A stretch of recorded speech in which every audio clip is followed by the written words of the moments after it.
A Twinkl Read-Aloud. The long way here.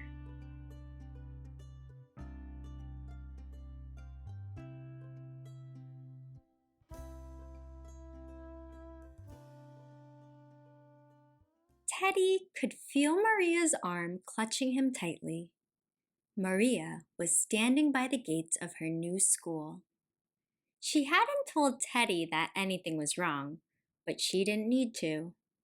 You see, toys can understand any language in the world, even the ones that aren't spoken.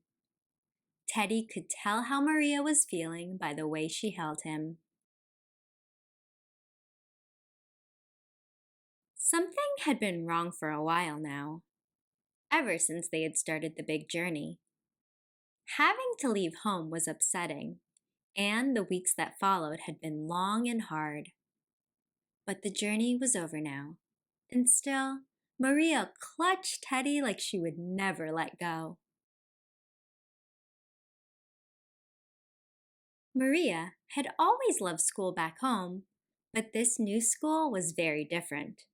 The uniform was a different color, the building was taller, and the food from the kitchen smelled unfamiliar. But the biggest difference that Teddy noticed was the language. All the strangers around them were speaking English. Maria didn't speak English.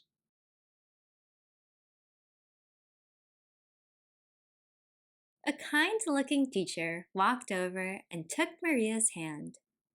She talked to her, but Maria didn't understand. Teddy felt relieved that he was allowed to go with Maria. She needed a friend. At first, Maria squeezed Teddy tightly, taking him everywhere she went. Then, after a few days, she began to loosen her grip. Eventually, she even put him down on the grass for a while as she played with some other children.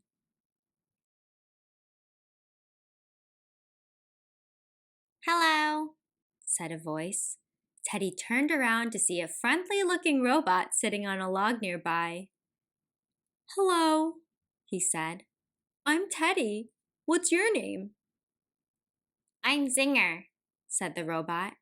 "Are you new at this school?" Teddy told Zinger all about Maria and how he had traveled here with her from a long way away. "We had to leave our home," said Teddy sadly. "There was fighting in our country, and it wasn't safe to live there anymore." As Teddy spoke, an octopus called Inky and a doll called Dolly shuffled closer to him and listened quietly. "Our bedroom was amazing," said Teddy. "It had pretty decorations and a cozy bed. Maria had lots of dress-up clothes, but there wasn't time to pack much. We had to leave it all behind." Teddy could feel a tear welling up in his eye, but he carried on. "Maria's daddy is a doctor," said Teddy. "He stayed behind to help people. She misses him and our home. So do I."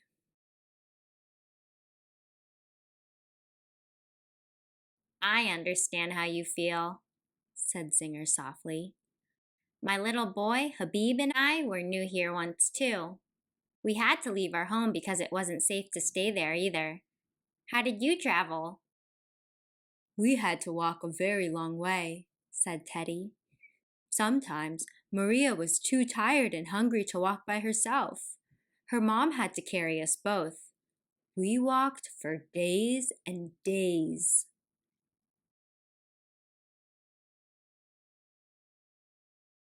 "That's a long time to be walking," said Inky. "It was," said Teddy, "especially in the freezing cold." "It was cold where we were too," said Zinger. "We stayed in a camp for months. At first, Habib would shiver as he lay with his grandmother at night. But it wasn't long before kind people brought us warm clothes and blankets." "I'm glad there were nice people there," said Dolly. "There were," said Zinger. I was happy when we left the camp, but some of our friends had to stay behind, and I was very sad to leave them.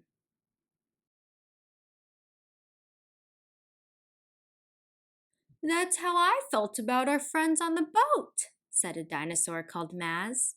The waves were high, but we huddled together to help everyone feel safer. My little girl, Deba, squeezed me until we made it to land. It's good that you had each other, Maz, said Inky. Afterwards, each family went to a different place, said Maz. It's scary when you don't know where you're going. It really is, said Teddy. On the train, I could read the signs at each station, but I had never heard of the places. I didn't know where we would stop. I'm glad you stopped here, said Dolly. I know we can't make it all better, but we can be your friends. I would love that, said Teddy.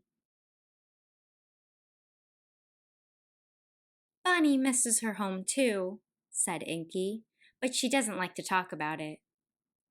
They all smiled kindly at Bunny, who was lying across a tree branch above them. She smiled back, but said nothing. The toys at this school all stick together no matter where we're from, said Dolly. In fact, so do the children, said Inky. She pointed towards Maria, who was running around with a little boy by her side. Maria picked up Teddy and showed him to the boy. The boy picked up Inky and showed her to Maria. They waved their toys at each other and laughed. Teddy knew that Maria was still missing the home they had left behind, but if the children here were as nice as the toys were, then at least they would both have some new friends.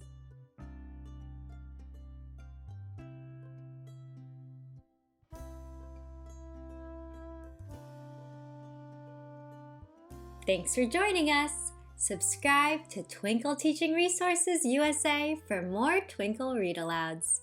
See you next time.